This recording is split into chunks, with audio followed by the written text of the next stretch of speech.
Wynter Tai Chat Shaolin Wing Chun with Sifu Kritscher. Let's go.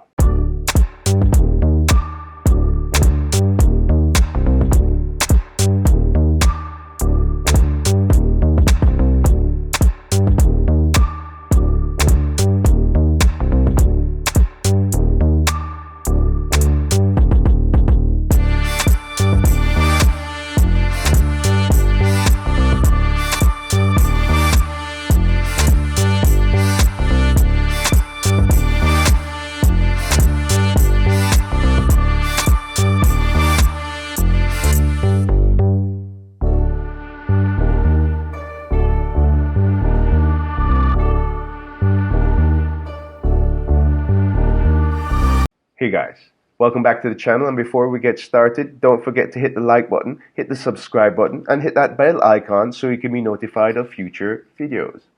On this episode of Chats, we get to learn about Shaolin Wing Chun from a teacher who has over 30 years experience in the martial arts. An indoor student of the late Master Mark Johnston, he has experienced and learned enough to fill multiple lifetimes. First beginning in Yip Man Wing Chun, and then to Snake and Crane method, and then to becoming the lineage holder of the rare Shaolin Five Ancestors Wing Chun system. He can be found at any time, making tea or practicing martial technique. Please welcome Sifu Kritscher. How are you doing, sir? Very good, sir. Very good. Thank you for having me. Hey, thank you very much for taking the time out of your day to actually speak with me, sir, and teach me a little something about Kung Fu. So, without further ado, how do you start the martial arts, sir? So it actually kind of goes back to my birth. I was born premature. So, you hear all those stories of, oh, they were born sickly and they got into martial arts and it helped them. I'm just another one of those. I was almost born without lungs, according to my dad. So I never had stamina. I never was very athletic. And they actually were worried about my coordination. So I was put into occupational therapy. And my first therapist said, hey, let's try something different, because the standard therapies just weren't working for whatever reason. And he was like, okay, so here, put your hands up. Here's your reference point. Now put your hand out and then put your other hand where that fist was without hitting it. And I was so uncoordinated. I hit my fist a few times. And then over time, he's like, okay, now make your head a U. Now move your feet. And he was essentially teaching me boxing, right, as a therapy. And then after that, he moved. And so I tried to find replacements. I tried Wing Chun, and then I got into karate. And that worked. Those worked well enough that as I got more coordinated, my dad, who was a baseball player, wanted me to be more conventionally athletic. So he got me into he took me out of martial arts, which hurt, and then put me into soccer and baseball. And then in middle school, I got back into fencing. And I got from sport fencing into classical fencing. And my classical fencing teachers were like, it's all about fighting, so you need to know how to fight effectively, which brought me back to those first early days of boxing and karate. And I actually was able to go back to that same teacher who was still teaching, and he got me into Shotokan karate, capoeira, kun tao, which is essentially animal styles through the lens of silat, and then five animal kung fu, a little bit of Chorley foot, a lot of white crane, because he'd apparently done some white crane kung fu in Chinatown. And so I really got into the animal styles, and then that branched off into everything I could get my hands on. It's funny because I can say now that when I got really started at 7 years old in the therapeutic kind of martial art idea, and then since I was 12 years old, I've been doing some form of martial arts every day ever since. So it's kind of taken over my life, actually. Well, it's a good thing, though. I think so. I think so. That's very good. So you have, so it's been, that's a very extensive amount of experience you have in a plethora of styles right there. You said Shotokan, Kun Tao, different styles of Kung Fu like Chole Foot, White Crane. You also started with karate, you had said. Hmm. Um, Boxing as well, boxing fundamentals for your therapeutic service purposes. And then you also got into fencing. That is awesome. That is absolutely awesome. So, if you don't mind me asking, Sifu Chris, where did Shaolin Wing Chun come into the picture? So I lived in China for a year, and while I was there, I was studying under Li Sifu, who was a Southern Shaolin practitioner. Supposedly, his teacher was a Shaolin monk. Like he was just one generation removed from Shaolin.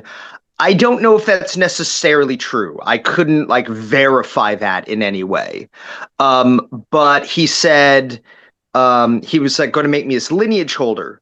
And I'm like, okay, what do I need to do that? And he said, well, one, you need to know the material. And I'm like, I know everything but the weapons. That's fine. I could do that. He said, two, you need to be a monk. And it's not that you need to shave your head and you need to join a monastery and say vows. In his mind, being a monk meant you live it. So it's not that you go to the training hall, you put on your uniform, you train, you take the uniform off and you leave and you're not doing kung fu anymore. It's no, you have your formal training in your uniform, in the Kwun, in a formal setting, and then you take the uniform off and then you're just doing your informal training out in life. The whole thing of everything we do is kung fu, that was being a monk, living it. And I could do that. And then the last part was in his mind, because Shaolin comes from the Shaolin monastery, which was the nexus of Chan Buddhism, you had to be Buddhist. And that was actually my big thing. And I'm not totally, I'm more so okay with it now, but at the time I'm just like, no, I can't do it. And I had to walk away. But I appreciated the Shaolin breadth of technique. And then that got me, I work at a tea shop in Chinatown, and one of my current teachers, Wilson Ng, comes in every now and again. Um, and then my other teacher, Mark Johnston, one of his students is a friend of the family that runs the tea shop, and he would come in. It's like, hey, I know this guy Sifu Mark. He does a form of Shaolin Kung Fu, and his form was kind of a blending of Wing Chun and a little bit of Hung Gar, a little bit of Bak Mei, a little bit of Southern Praying Mantis, a little bit of like Uechi Ryu Karate, Shon Ryu Karate, like a whole bunch of essentially Shaolin derived styles, kind of all put together. I believe the proper name is Jirtongkun, the ancestral temple fist, where it's essentially the nexus of Shaolin Kung Fu distilled. And they treat Wing Chun as just the distillation of pretty much every Southern Shaolin explicitly and Northern Shaolin implicitly principle. And one of my students, I taught him Wing Chun, and then now he's taken it to a love of Northern Praying Mantis, like Shandong Praying Mantis. And he's like, yeah, like the Wing Chun just put the pieces in place that everything here just clicks. And from our perspective, that's what it's supposed to do. Right. And that was how Sifu Mark taught. And I picked up everything that he had, with the one exception of a couple Qigong techniques that he couldn't really pass on to me because he was sick. But he's like, you'll figure it out as you go. But it was very much like, okay, you know what? It's yours now, because he had some health issue. And I believe he actually passed in the Mayo Clinic because he was getting like treatment.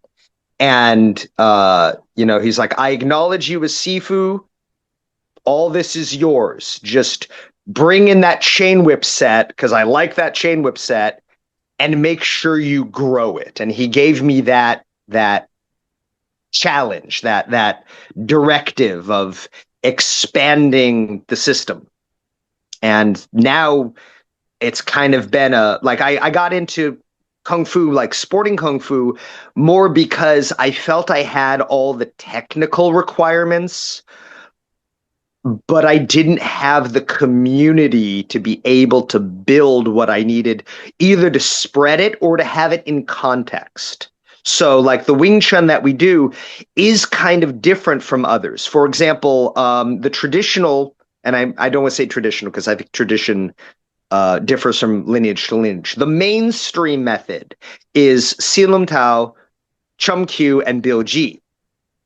The way we teach it, and ironically, the way that the snake crane teachers that I met in China teach it, is Silum Tao, Bill G, and Chum Q. So they teach it in a different order. And it's kind of like advancing footwork. You have stable, unmoving footwork, then turning footwork, and then lateral movement. And so it advances like that. And I mean, I've had people say that's not real Wing Chun because of it, right? And so I wanted to have more people that could either validate me or tell me why I'm wrong. And the general consensus is no, lineages are different. So this thing that I have is legitimate, but it's when people don't really have that either open mind or they don't know enough to be able to say why that they fight against it.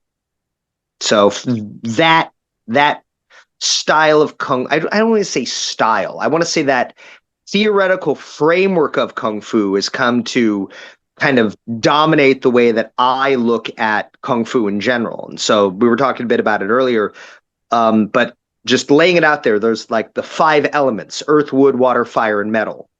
And each of those essentially is a representation of the different methods or lenses that you can look at a martial art through. So every martial art is going to be combative. You know, it's going to be military warfare, violence. Anyone who says it's otherwise it's copium. It's not looking at what the core of this is. It's not dancing. It's not flower arranging. These are techniques that at the very least are meant for dealing with violence, right? It doesn't need to be, you know, charging Normandy, right? It doesn't need to be that it's only military. It could be civilian dueling. It could be self-defense, like women's self-defense, and defending yourself against an attacker who might be on drugs or might just be animalistic. It's meant to deal with the realities of violence. And that first lens is core. And I think one of the issues of, oh, well, Chinese martial arts don't work is because so many people take that for granted of, well, of course it's for martial arts, or sorry, martial arts is for violence. Let's look at the rest of the tapestry. So they look at martial arts for health. That's a big thing in wushu. That's a big thing in the modern day. Sifu Wilson, he has a very Chinese way of putting it, I have to say. He says, you might engage with violence only 1 or 2 times in your life, but you're going to need to walk to the bathroom for every single day of your life. Kind of hard to argue with that logic, right? And so keeping a body that's healthy enough that you can walk to the bathroom unaided is a noble goal for martial arts, any martial art, whether it's savate, wrestling, capoeira. Working knees and a pain-free back is a goal, right? And that's just a health focus.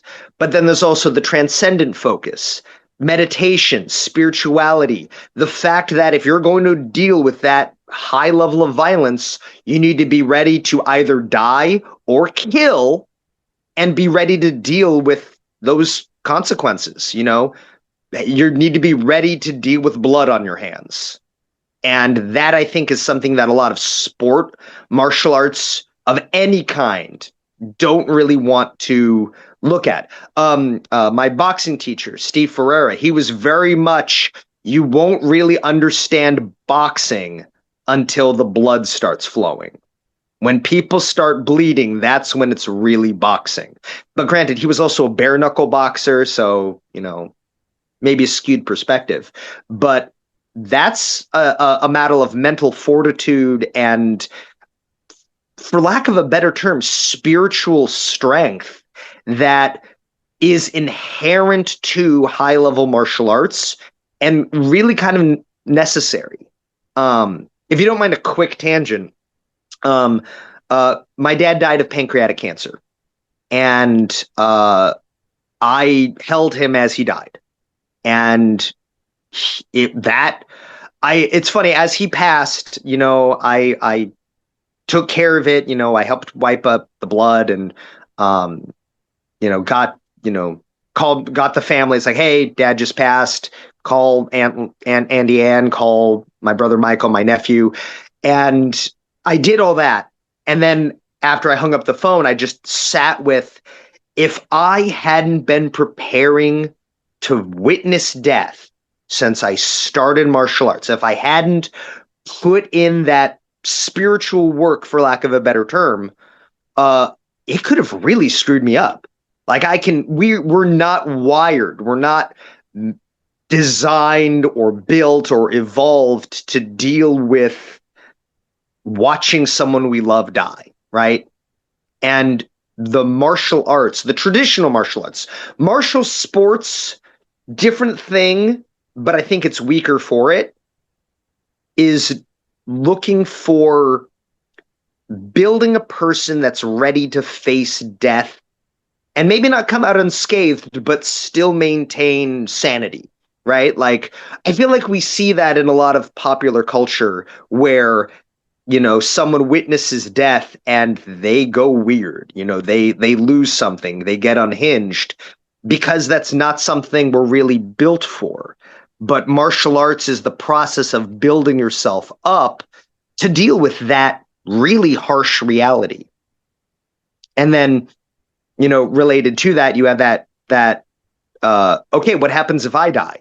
What happened? Am I prepared to face death? The whole thing of, being able to charge forward into battle without fear, that requires having all your karma, all your sense of either sin or sense of, being good with God or being good with your spirits or ancestors or whatever hits you as in line with I'm good to go, right? And that's also part of the process, and that's a heavy layer of deep spiritual refinement that I don't think the sport aspects really cover. And then, of course, coming to the sports, it is a sport. It has sporting aspects. Every martial art has that competitive aspect where you can turn it into a game. Push hands, sticky hands, light sparring practice, games, like capoeira. One of the first things I learned about capoeira is that it's a martial art, it's a dance, and it's a game. And when it starts to be any one more than the others, it stops being capoeira. I think that's kind of true for all martial arts. They all have a sporting aspect as well as a deadly combat aspect, and it's scalable. You take it down to that lowest level. You see the Jui Ippon Kumites in karate, where it's one step totally removed from reality, but it helps you build up to that deadly practice, right? And you can make a game out of it. And honestly, that's one of the things that got me into, or that's what kept me into martial arts, is the game, the community, the people that were willing to play with it. Now, related to the sport, especially with Wushu, is the performance aspect. So the sport aspect is the competitive aspect of people versus people and forming community. And then you have that pure art, the aesthetics, the beauty, the creativity, the ability to say, yeah, I can use this punch as a throw. I can use this throw as a hip check. You can use these movements with creativity. And then there is a degree of, I don't want to say theatrics, but the whole thing of Wing Chun and Xingyi and many of the other Bak Mei, I'm sure it also has it. It doesn't look good but it's effective in combat, right? Well, the reason why they say that is because there is, in context, an expectation that it should look good, that it should have some aesthetic quality. And so with Xingyi and Bak Mei and Wing Chun, they dial down the performance aspect and dial up the combative aspect. Wushu is the exact opposite. They dial down the combative aspect and dial up the theatrics. And I think as long as you keep them in context, you understand that it is each of those, and you're just dialing back what you don't like and dialing up what you do like, it's fine. It's all a matter of keeping it in context and roughly in balance.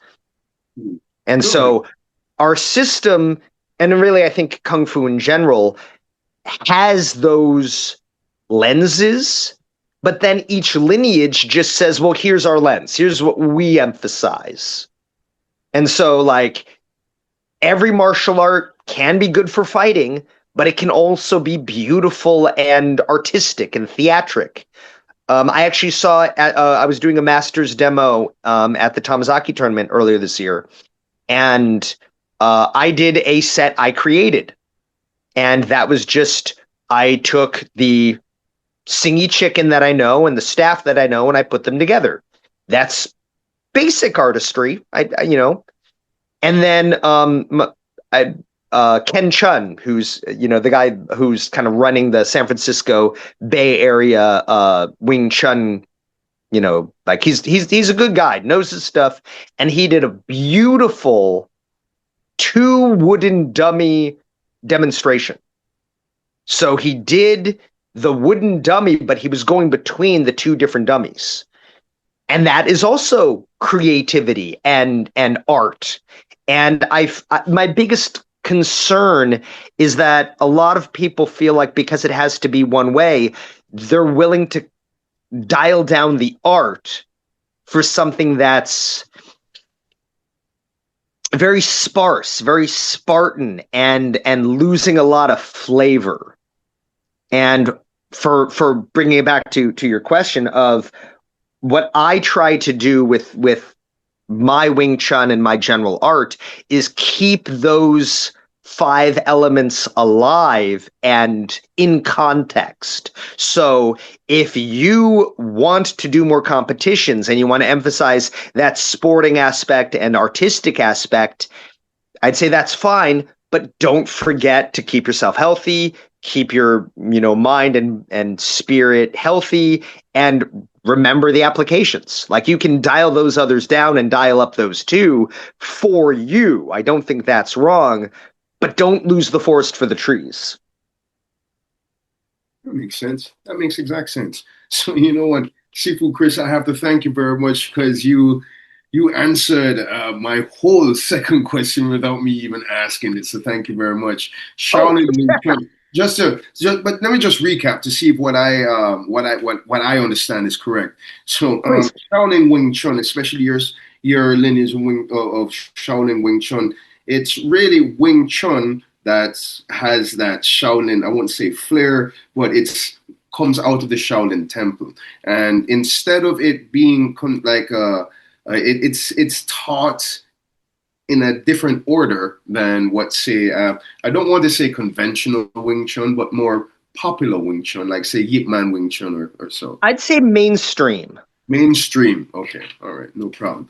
All right. So am I correct in saying that's what the Shaolin Wing Chun is? And also your particular lineage has a little bit more, how should I say, it's more mixed with, like you said, Hongqian, as well as Goju Ryu. So with some other elements from other martial arts styles. Now, so if I may, one thing, I can't speak for all of the other Shaolin Wing Chuns I've seen, but I did get to see Vagabond Wing Chun earlier this year, which I'm convinced is a cousin form because we have a lot of the same stuff. Our system has Iron Body near the end of the curriculum. Their form of Wing Chun has Iron Body first and foremost. I'd still call that one Shaolin Wing Chun. What I would say is that Shaolin Wing Chun pulls more heavily from the Shaolin roots and thus has more training and conditioning methods that are more like, kind of like you, as you'd say, Hung Kun, Choli Foot, Northern Shaolin, in terms of the non-set pieces. The sets are the same, but the conditioning methods of Shaolin Wing Chun versus mainstream Wing Chun are a little different. That was the only thing I wanted to add. So would you say then, in that difference in pedagogy, the way how it's taught, would you say that affects how effective the system could be? So I think that effectiveness is always going to come down to what you're looking for and how you define effective. Effective for what? So I have a friend in Hong Kong. They do, I want to say Lung Ting Wing Chun. I can't remember. They do a form of Wing Chun that's much more mainstream and much more different. And they don't want to spar. They don't want to really pressure test their Wing Chun, but they also want to have a high level of skill to be able to defeat their opponents without hurting them, which I would say is in line with the higher level transcendent Shaolin precepts. But I don't think on a pedagogical level that works. I think that you can't jump from not sparring people to being able to beat people effortlessly and not hurt them. I think it has to be incremental. Pedagogically, you have to start hard and get soft like that. You have to start with, can you even knock someone out? Now, can you knock someone out with one punch? You probably could. I've never been a very strong guy. I've always had to rely on technique and skill. I was born under muscled. I've never had the raw yoke power, right? So I've always needed to have multiple strikes. I've always needed combinations. And oftentimes I've also needed to be able to set up a throw in order to get a knockout. And so pedagogically, I think it has to look at what works for you. If you can knock someone out in one punch, good. Check mark, move on to how do you get that knockout punch set up. For me, I can't do that. So I need to have a system of hand trapping or combinations or angles or outmaneuvering someone in order to get that same knockout that you could just do by bopping the guy in the throat, right? So pedagogically, I think it has to be in context of the person and what they can do. Now, granted, that means I need to do more push-ups. I need to get myself stronger. That is part of my responsibility. But it also means that I need to not be trying to fight uphill, right? Because I'm not going to be attacked by someone weaker than I am. I'm going to be attacked by someone stronger than I am. So I need to be able to overcome power. I can't fight force with force like that. So pedagogically, I need to keep that in mind. At the same time, other forms of mainstream Wing Chun take what they've been given as, oh, this is what you do. You cheat choi, you just chain punch. Even when the chain punch isn't appropriate. They block and chop, even when block and chop might not be appropriate. And they'll say, oh, well, this is how it works. But they're setting up the technique according to the Wing Chun paradigm. So a lot of times you see people doing the sticky hands, the pun sao, and they're using those sticky hands as a reference for how fighting is going to be, when it might not be. So when I was in Foshan, actually, when I was in Shenzhen, we did a lot of sticky hands, but it was entirely just as a drill. We would do it, and I would almost call that kind of wushu-y Wing Chun, because we did the Lian Wan Kun spinning hands as a warm-up, right? But he would have us using Wing Chun against a jab cross combination. So this was arguably wushu Wing Chun, but we're practicing it against boxing to prove that effectiveness. We're not starting from a pun sao position. We're starting from arguably a more realistic position. Now, in Foshan, we did a lot of the same kind of stuff, but instead of boxing, we were using distance, so long bridges, so much more like Hong Kong. Even though that was entirely snake crane, in theory, no blending, no bridging. But you could tell that it was blended with the realities of actual combat, that no one's going to come up and say, you want to go? You want to go? Okay, let's punce out, right? It's not going to happen that way, right? And there was an understanding of that. Now, keep in mind, this is the Sifu there, he taught most of the time with a cigarette in his hand. And so he'd be doing punsao with a cigarette in his hand because he knew you couldn't get past it. But at the same time, he would also just throw his hand out and be like, yeah, this is what's going to come out. So the pedagogy needs to be reflective of what you'll actually come across.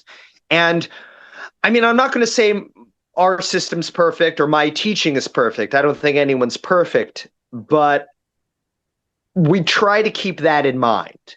And I don't think a lot of other Wing Chun forms try to do that as much. I think they more try to, this is what I was taught. This is the narrative I was given. And they try to honor that in a good Confucian way, but without really either pressure testing it or looking at, is it really appropriate for every situation you're trying to put it in? So on a pedagogical level, so honestly, my Sifu Mark was very much get into fights, right? Like he said, you can get in Kung Fu three ways. One, you do the set and the set teaches you. Two, you condition your body and your body teaches you. Or three, you get into a lot of fights. And I got into a lot of fights. And that was I'm quoting him there, but he was not a classical Mr. Miyagi style teacher. Like the only real wisdom I ever feel like he really gave me was just promise me you'll never get into a locker room fight. Locker room fights are dangerous. Like he was looking from his own personal experience of that's a dangerous situation to get into a fight in because he got into those fights. Right. And I think that to a degree, you always need to pressure test. You always need to see, will it work? But because I've done a lot of training, I always try to keep pedagogy in mind, and I'm very cerebral personally. I've taken the cerebral elements of the system and dialed those up because it works for me, and I think it's a better method pedagogically than saying, okay, you want to do my style, like and my friend Sifu Cervantes, who does Vagabond Wing Chun, he'd just say, you gotta learn Iron Body, because we don't hit to push, we hit to break. So you gotta learn Iron Body. And for me, if you want to learn Iron Body, it's there. But the pedagogy needs to get you ready to fight in as efficiently and effectively as possible. I'm not big on forcing people into molds, but it does need to follow the reality of, if you're doing it for fighting, you gotta just start hitting your knuckles. You're like, yeah, okay, make a fist correctly, tighten the wrist so that the wrist doesn't move and you can hit solid objects. Don't go wrapping the hands and things like that. That's just adding a layer you need to take out later. Get your body conditioning in line, but then start hitting stuff, right?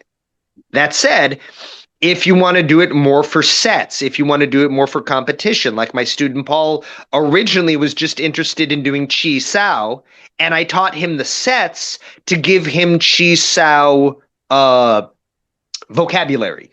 Right? Give him the pieces that he would need for winning Chi Sao competitions.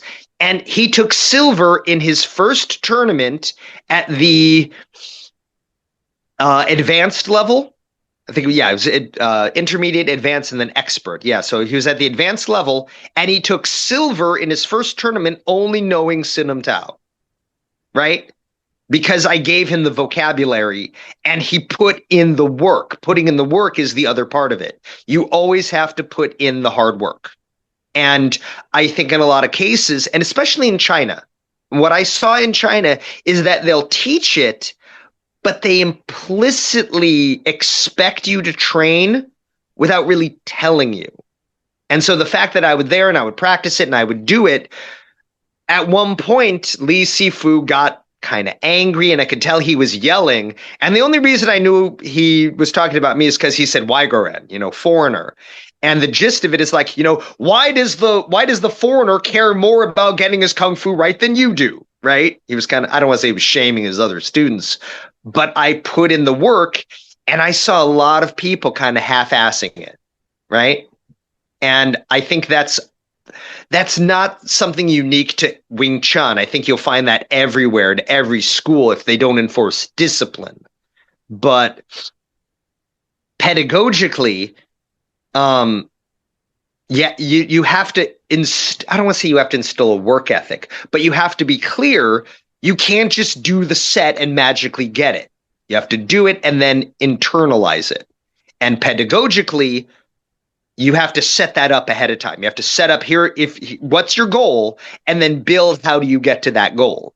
So in my case, I had Wing Chun and I just streamlined it towards that competitive aspect, taught the sets as vocabulary, and then we didn't do a lot of the hard iron body conditioning because he didn't really need that, right? But now he's moved past it. And now I'm dialing back up the meditation. We've been doing more Qigong. We've been doing more internal work. And I've been, bringing up more of the artistry. And actually, we did bring up a bit of the artistry in terms of he won a gold at a second tournament doing Bilji. And I taught him the way that I learned it with a few, you can do it like this and make it a bit more theatrical, a bit more flashy, breathe here. I dialed up a little bit of the artistry and now we're looking into more creativity. And so I think that pedagogically, where our system, or me specifically, can dial up or down the aspects of what the focus is, depending on the student, most systems can't do that because they got a specific lens and they don't know how to interpret that lens. Sorry, that's a long answer, but I don't think that pedagogy is a simple topic. I think pedagogy really is both the simplest, you teach it, and then the most complex of how you teach it. Very true, very true. And I'm very appreciative of that answer. Coming from me being a teacher as well, right? I do appreciate your perspective on that. So thank you very much for that answer, sir. So let's go ahead and jump into our next question, right? And I can definitely tell you are a very cerebral person, right? And you actually briefly touched on this earlier. You had said you have to do hard work. So let's latch on to that sentiment of hard as I ask you this question. What do you believe is the hardest part of developing Kung Fu? That is a hard question. And I think it will depend on the student. As just a carte blanche single answer, dealing with failure. Because you look at all the traditional Kung Fu movies, there's always that moment where they lost, they failed, the dramatic music swells, and they have to deal with, okay, what I was doing wasn't working, and they have to change. As you said, they have to adapt. And I think that's true of all Kung Fu. There's always going to be those things that you don't get naturally, that you don't get easily, or that you really have to work at, and you're going to fail. I've never been a grand champion. And it's funny because I actually tell my students this. When I really started to get into Wing Chun tournaments, I kept losing to the same guy. I kept taking silver to this one guy. And at Tamazaki's this past year, they asked me to judge. And that guy that kept beating me became the first Wing Chun grand champion for that division, right? So they didn't really have grand champions in the Wing Chun division, and he was the first one. And so I really can't be mad that I kept losing to a grand champion, right? And actually, when he won, I'm like, dude, I'm just glad I don't have to compete against you anymore. And he laughed. But like, it was at the time, it's like, dude, I keep losing to this guy. I took silver to him doing Chum Q. I took silver to him doing at Gold Mountain. And he just kept beating me. I kept losing to him. And it would get disheartening. And every time it's like, I'm not here necessarily to win. I'm here to represent my skill, my lineage, what I know. It's just putting myself out there. And I think it's the fact that because I was willing to keep trying when I kept losing, they're like, okay, this guy has students. He's got the wuda, the martial virtue of he's not giving up in the face of pretty consistent losses. He's got that Sifu stuff, right? And for me, it was dealing with failure. Now, again, being under-muscled, a lot of times I had trouble with those deep horse stances. I had trouble with those heavy, like, strength-based movements. And so I just had to push through. And for some people, finding that discipline can be hard. For some people, getting a particularly physically demanding movement, like a jumping spinning kick or a deep sweep, that can be hard. And I think that the thing is that you always have to overcome your limitations, and that dealing with the failure towards those goals is the hardest part, in my opinion. Understandable. Hey, it's true. And I like how you said earlier that you called it carte blanche, carte blanche answer. But truthfully, it's not just carte blanche. It's a profound answer right there, dealing with failure, right? Because when you really look at it, dealing with failure, the more, like as you said, the more you just keep on trying something, the more you try, and you just keep on, you fail at it. When you actually do succeed, though, it's just that sweet from all the bitter you've been eating before. That sweet just tastes all that much better. Eat bitter and taste sweet. Exactly. That's the core of Kung Fu. Yes, sir. I agree with you 100%, sir. So let's go ahead and charge on. We're moving on into that fourth question.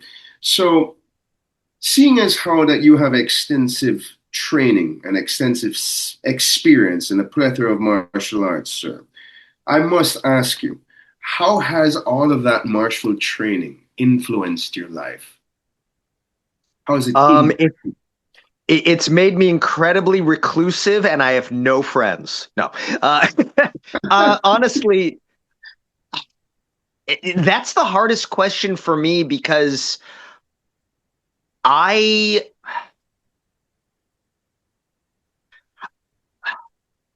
did have an ex-girlfriend who was very much not a martial artist. And I thought about, like, okay, if I had to give up martial arts, what would be left of me, right? Because it's taken up so much of my life and my sense of identity.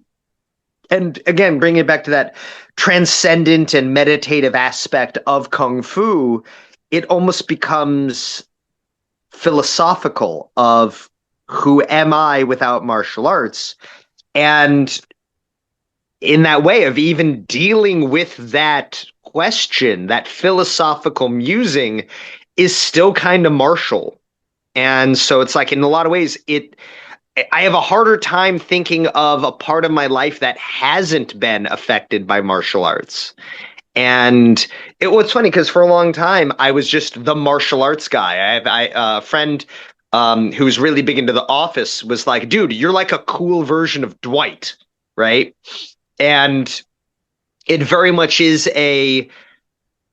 So there's a joke that some of my students and my friends say, like, oh, you do martial arts, Kritscher, if you've heard of a martial art, you've done it. If you've done it, you teach it. If you teach it, you can teach you something you didn't know about it, but you can't ride a bike. That's true. I can't ride a bike because when everyone else was learning how to ride a bike, I was learning Wing Chun. And it's one of those things of like, I am so into martial arts. It wasn't until I got into tea in like 2002 that I went from being the martial arts guy to the tea and martial arts guy. Like, it was just so expansive and encompassing into my life. And then when I was in China, they're like, oh no, tea is a kung fu.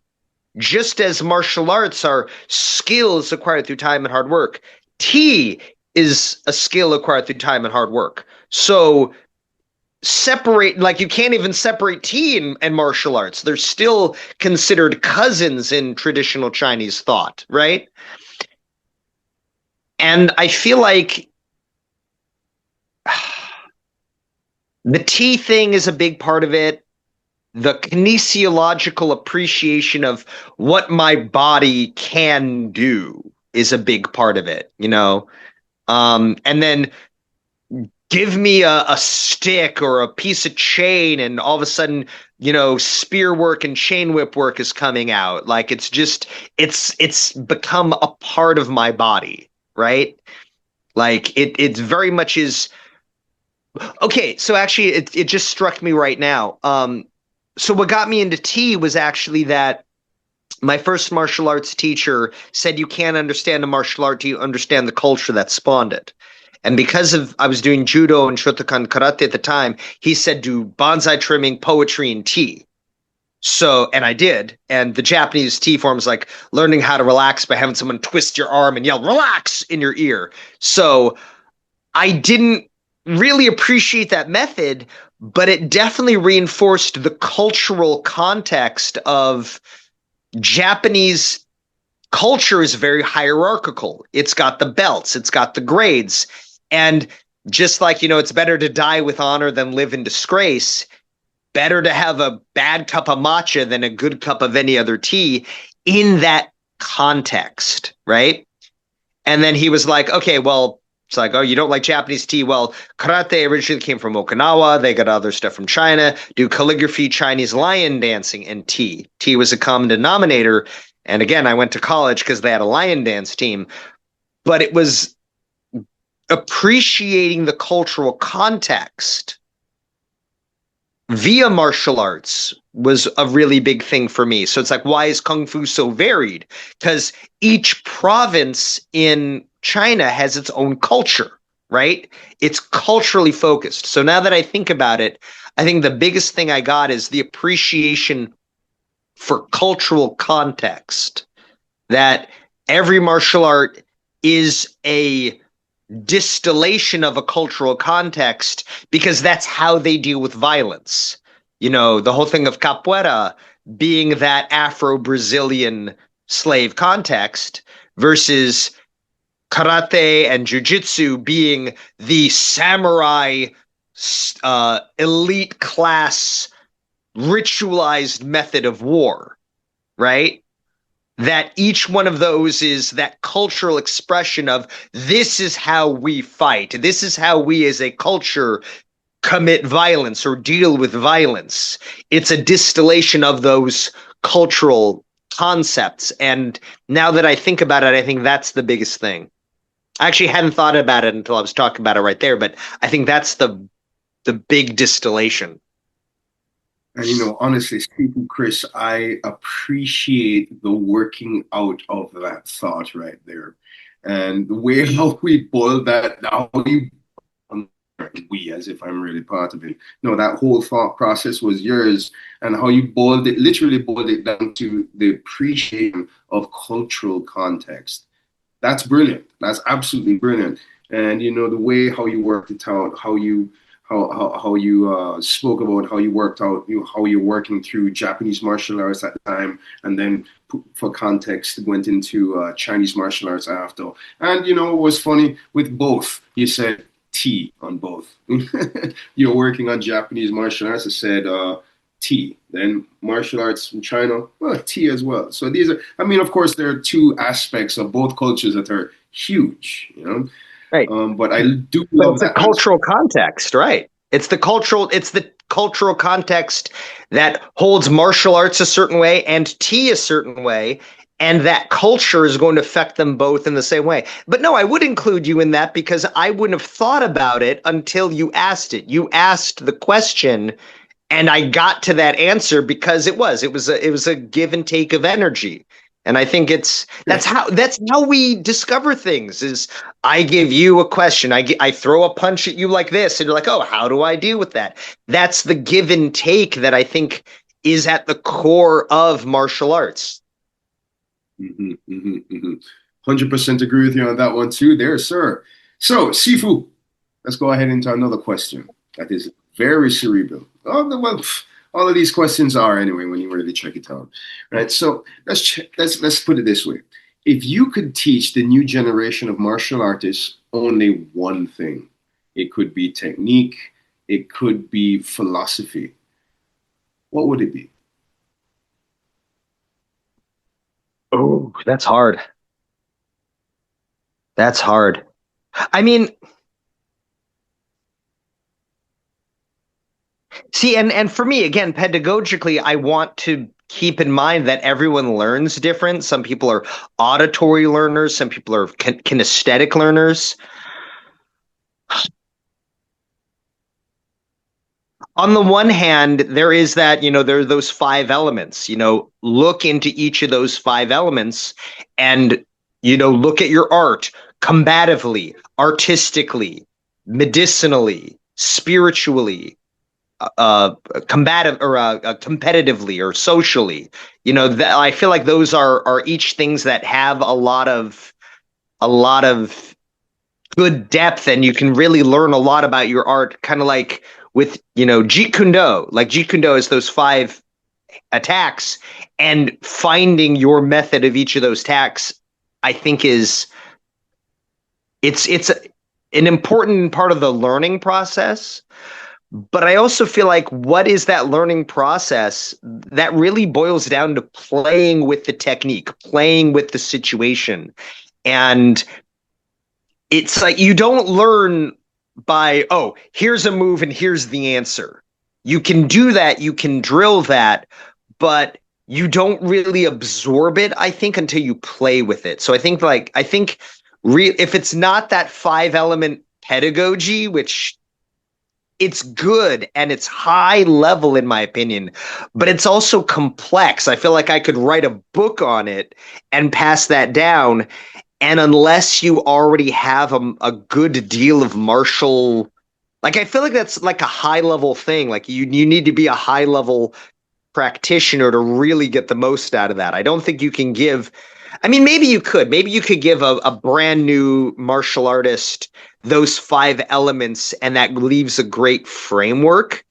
But on a practical boots on the ground kind of way, playing with the art, playing with the movement, and playing with the applications really is the biggest thing. So I'm kind of split between those two answers, either playing with it or the 5-element theory. Okay, and I'll accept them both.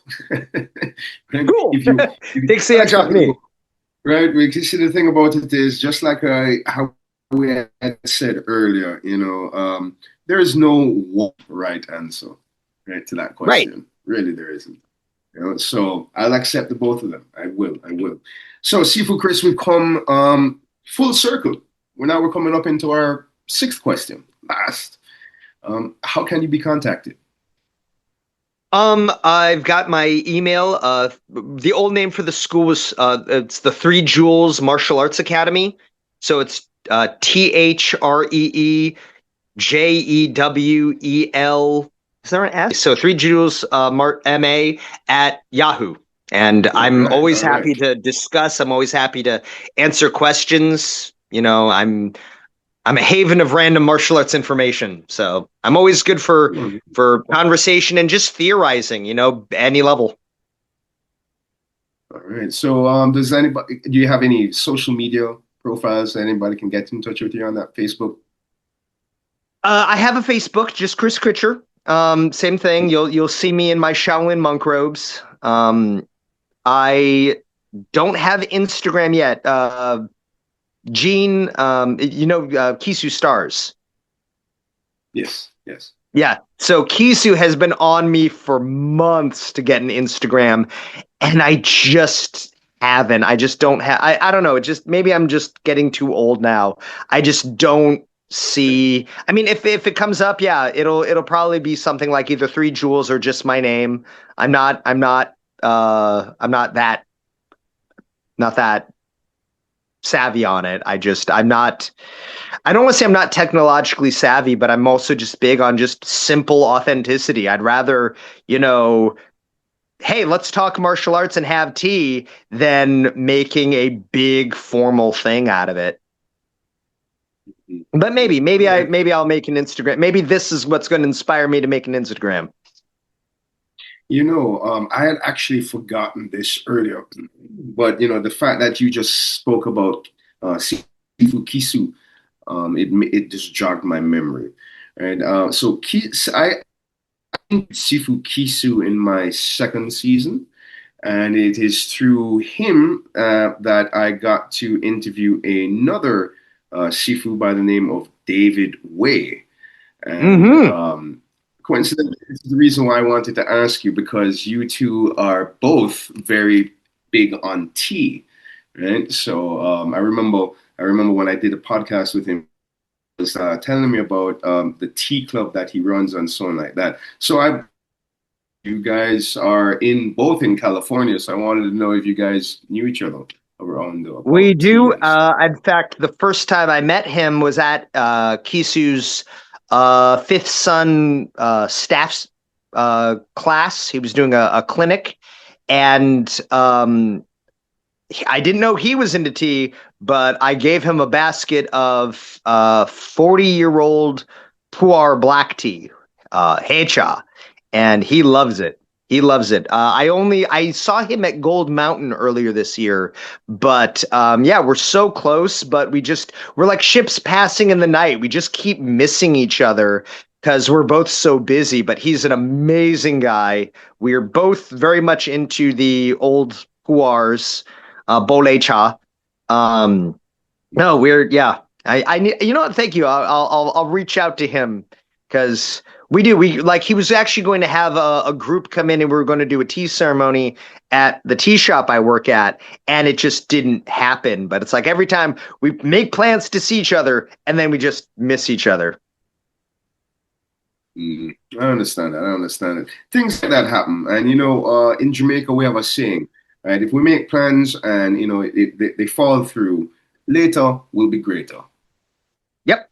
So I like that. I'm gonna we just like to meet this time, so it'll be a better time when we do. No, I'm gonna borrow that if you don't mind. I like that. Yeah, man, no problem. No problem. Anytime, my friend. So, contact information for Sifu Kris Kritscher will be in the description down below. Also in the description down below will be a link for Feiyue shoes. If you need a pair of Feiyue shoes, click the link down below. Get the best prices, get the best deals, all at feiyueshoes.com. Sifu, thank you very much for educating me on your lineage of Shaolin Wing Chun and about your martial arts journey and your experiences. Thank you very much, sir. Thank you, sir. I really appreciate just getting to meet another well-informed teacher like yourself. This has been great.